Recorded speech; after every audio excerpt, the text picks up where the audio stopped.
Hello friends, welcome to our channel. तो friends, आज की इस वीडियो में हम बात करेंगे हमारी एनटीए यूजीसी नेट पेपर 1 2021 से रिलेटेड जो मॉक टेस्ट सीरीज़ है उसके मॉक टेस्ट 16 के बारे में। इस वीडियो में हम कवर करने वाले हैं 10 एमसीक्यूज़।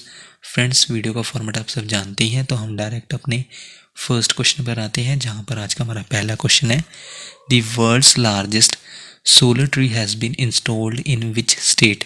यानी कि विश्व का सबसे बड़ा सौर वृक्ष किस राज्य में स्थापित किया गया है। फ्रेंड्स, ऑप्शंस आप अपनी स्क्रीन पर देख सकते हैं और इसी वीडियो के नीचे कमेंट करके हमें 10 सेकंड के अंदर करेक्ट आंसर बता सकते हैं।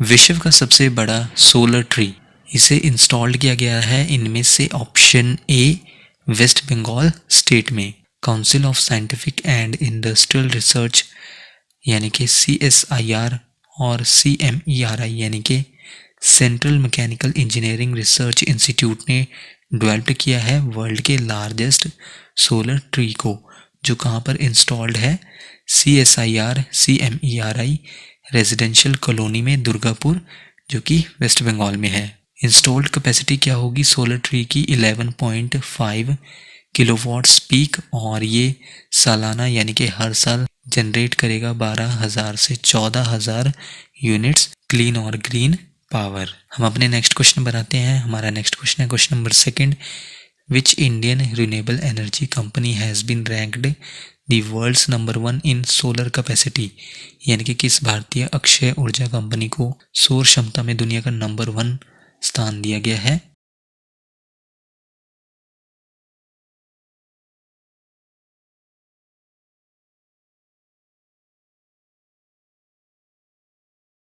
इनमें से वो कंपनी है option D Adani green. Indian renewable energy company है जिसको वर्ल्ड में नंबर 1 स्थान दिया गया है, किसमें, सोलर कैपेसिटी में। ये कंपनी जो है करंटली वर्ल्ड की टॉप सोलर डेवलपर है, जो अराउंड 2.3 गीगावाट जिसके ऑपरेशनल प्रोजेक्ट्स हैं। कितने ऑपरेशनल प्रोजेक्ट्स हैं? 2.3 गीगावाट। इसके अलावा रिन्यूएबल एनर्जी क्या होता है?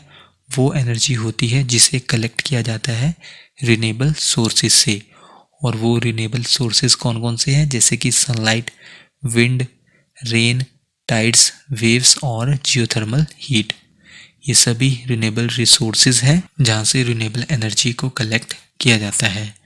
क्वेश्चन नंबर थर्ड है, when was international day for the preservation of the ozone layer observed. यानी कि ओजोन परत के संरक्षण के लिए अंतर्राष्ट्रीय दिवस कब मनाया गया था?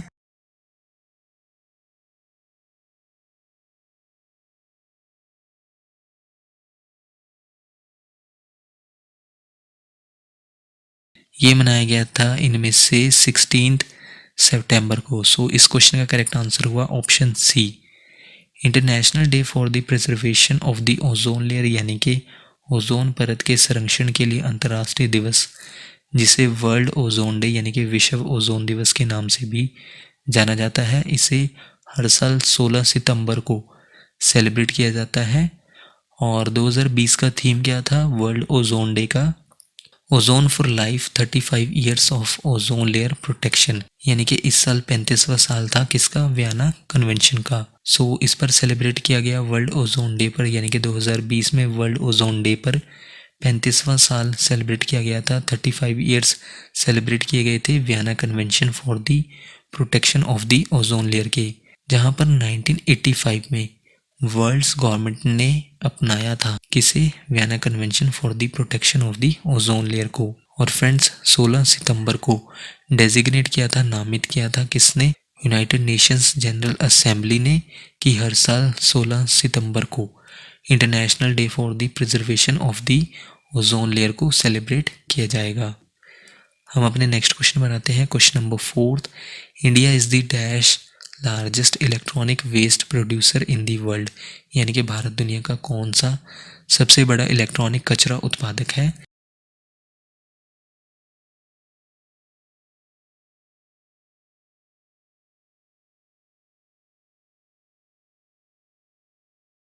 इनमें से इंडिया ऑप्शन डी फिफ्थ सबसे बड़ा इलेक्ट्रॉनिक वेस्ट प्रोड्यूसर है वर्ल्ड में। जहाँ पर इलेक्ट्रॉनिक वेस्ट उभर कर आया है एक सीरियस हेल्थ इशू बनकर और एक इन्वायरमेंटल इशू बना है इंडिया में। अप्रॉक्सीमेटली 2 मिलियन टन्स का इलेक्ट्रॉनिक वेस्ट हर साल जनरेट होता है इंडिया में, जहाँ पर कंप्यूटर डिवाइसेस से नियरली 70% ई वेस्ट आता है। 12% कहाँ से आता है? टेलीकॉम सेक्टर से। 8% इलेक्ट्रॉनिक वेस्ट मेडिकल इक्विपमेंट से, और इस इलेक्ट्रॉनिक वेस्ट में 7% इलेक्ट्रॉनिक इक्विपमेंट भी शामिल है।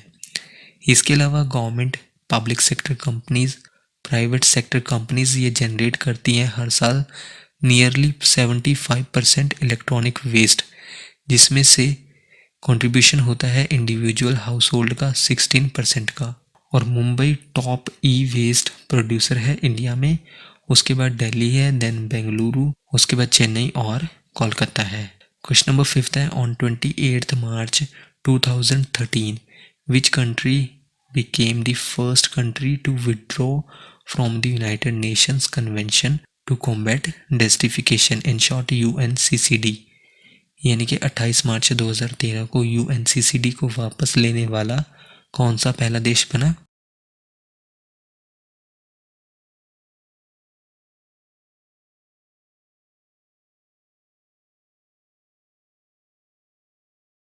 इनमें से वो कंट्री है ऑप्शन सी कनाडा।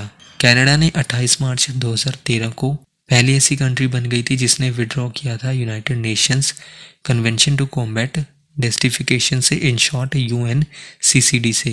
और UNCCD ये एक इंटरनेशनली लीगली बाइंडिंग फ्रेमवर्क है, यानी कि एकमात्र अंतर्राष्ट्रीय स्तर पर कानूनी रूप से बाध्यकारी ढांचा है जो कि इस प्रॉब्लम को एड्रेस करने के लिए था, यानी कि किस समस्या को हल करने के लिए इसे स्थापित किया गया था, सेटअप किया गया था, डेस्टिफिकेशन को यानी कि मरुस्थलीकरण को।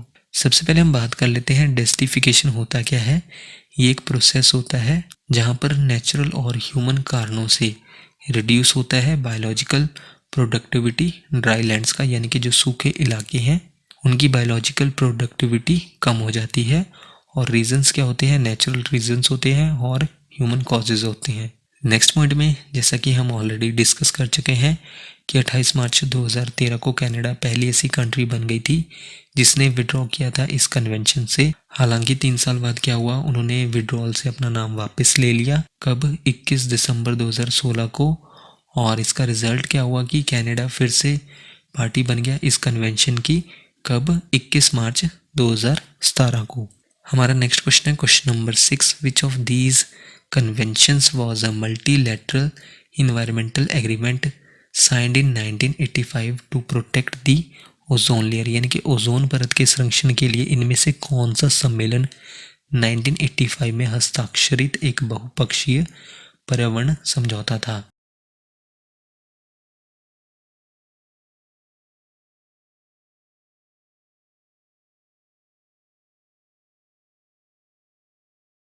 इनमें से वो कन्वेंशन है ऑप्शन डी वियना कन्वेंशन, जो कि एक मल्टीलैटरल इन्वायरमेंटल एग्रीमेंट है। मल्टीलैटरल यानी कि जिसमें 2 या 2 से ज़्यादा पार्टीज शामिल होती हैं। ये एक मल्टीलैटरल इन्वायरमेंटल एग्रीमेंट था जिसे कब साइन किया गया था? 1985 में, ओजोन लेयर को प्रोटेक्ट करने के लिए। इसके अलावा रिड्यूस करना था किसके प्रोडक्शन को? क्लोरोफ्लोरोकार्बन्स के, जो क्या करती है? कंट्रीब्यूशन करती है ओजोन लेयर के डिस्ट्रक्शन में, यानी कि ओजोन लेयर को हानि पहुंचाती है। तो इसके प्रोडक्शन को रिड्यूस करना था क्लोरोफ्लोरोकार्बन्स के, किसके अंडर? वियना कन्वेंशन के अंडर। और ये सब आप जानती हैं कि ओजोन लेयर को अगर हार्म होता है तो क्या होता है? स्किन कैंसर होता है, क्योंकि ओजोन लेयर जो सूरज की हार्मफुल यूवी रेज होती हैं उसको अर्थ तक पहुंचने से रोकती हैं। तो ओजोन लेयर को अगर लॉस होगा तो उन यूवी रेज से स्किन कैंसर हो सकता है, कैटरेक्ट हो सकता है यानी कि मोतियाबिंद हो सकता है, या फिर और भी कई तरह की स्किन रिलेटेड प्रॉब्लम्स को फेस करना पड़ सकता है। तो वियना कन्वेंशन एग्रीड हुआ था, यानी कि सहमति हुई थी वियना कॉन्फ्रेंस में 1985 में, और ये कब लागू हुआ? 1988 में। हमारा नेक्स्ट क्वेश्चन है question number 7, according to the new education policy 2020 a new national assessment center PARC will be set up as a standard setting body. PARC stands for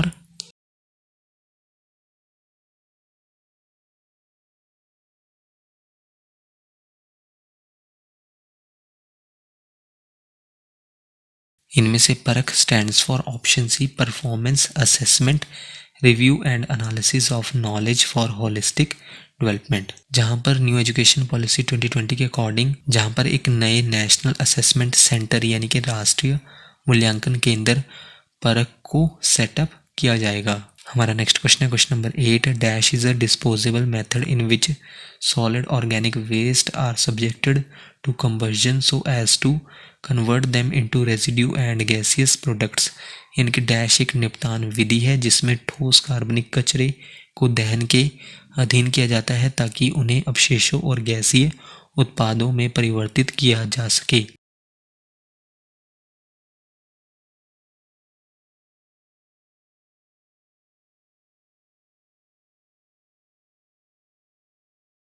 इनमें से वो डिस्पोजेबल मेथड है ऑप्शन बी इंसिनरेशन। इंसिनरेशन क्या है? एक waste treatment process है जिसमें क्या होता है, कंबर्जन होता है ऑर्गेनिक सब्सटेंसेस का यानी कि कार्बनिक पदार्थों का जो वेस्ट मटेरियल्स में होते हैं। इंसिनरेशन या फिर जो other high temperature waste treatment systems होते हैं उन्हें डिस्क्राइब किया गया है एज अ थर्मल ट्रीटमेंट। इसके अलावा इंसिनरेशन जो होता है वेस्ट मटेरियल्स का कन्वर्ट्स करता है वेस्ट को किस में, ऐश में यानी कि राख में, फ्लू गैस में और हीट में। हमारा नेक्स्ट क्वेश्चन है question number 9। Green muffler is used against which type of pollution. यानी कि ग्रीन मफलर का उपयोग किस प्रकार के प्रदूषण के खिलाफ किया जाता है।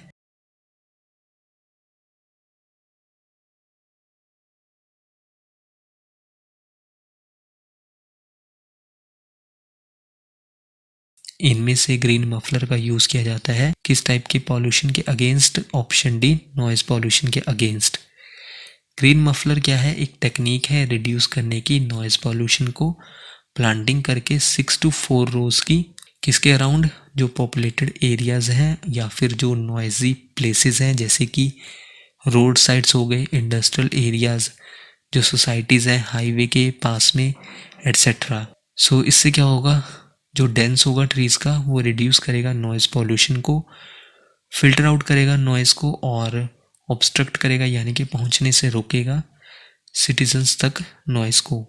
इस स्कीम के अंडर क्या है, यानी कि ग्रीन मफलर के अंडर क्या है, अशोक और नीम के प्लांट्स को प्लांटेड किया जाएगा नियर दी हाउसेज और जो रेजिडेंट लोकेलिटीज़ है वहाँ पर, ताकि रिड्यूस किया जा सके नॉइज़ पॉल्यूशन को। और फ्रेंड्स, जो प्लांटेड होते हैं ट्रीज विदाउट स्पेस या फिर बहुत ही कम स्पेस के साथ, वो क्या करते हैं, रिड्यूस करते हैं नॉइज पॉल्यूशन को। आज का हमारा लास्ट क्वेश्चन है question number 10। NROER stands for.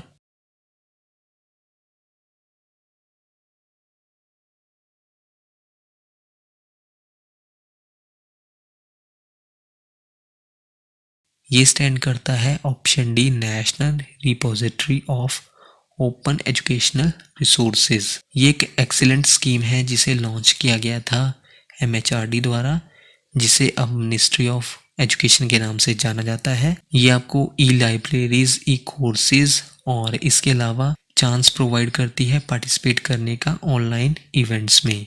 कौन? National repository of open educational resources, in short NROER। तो फ्रेंड्स, ये थी हमारी आज की वीडियो। आप हमें इसी वीडियो के नीचे कमेंट करके बता सकते हैं कि आपने टोटल क्वेश्चंस यानी कि 10 क्वेश्चंस में से कितने क्वेश्चंस को करेक्ट मार्क किया। नेक्स्ट वीडियो आपको जल्दी चैनल पर मिल जाएगी। So thank you friends for watching this video.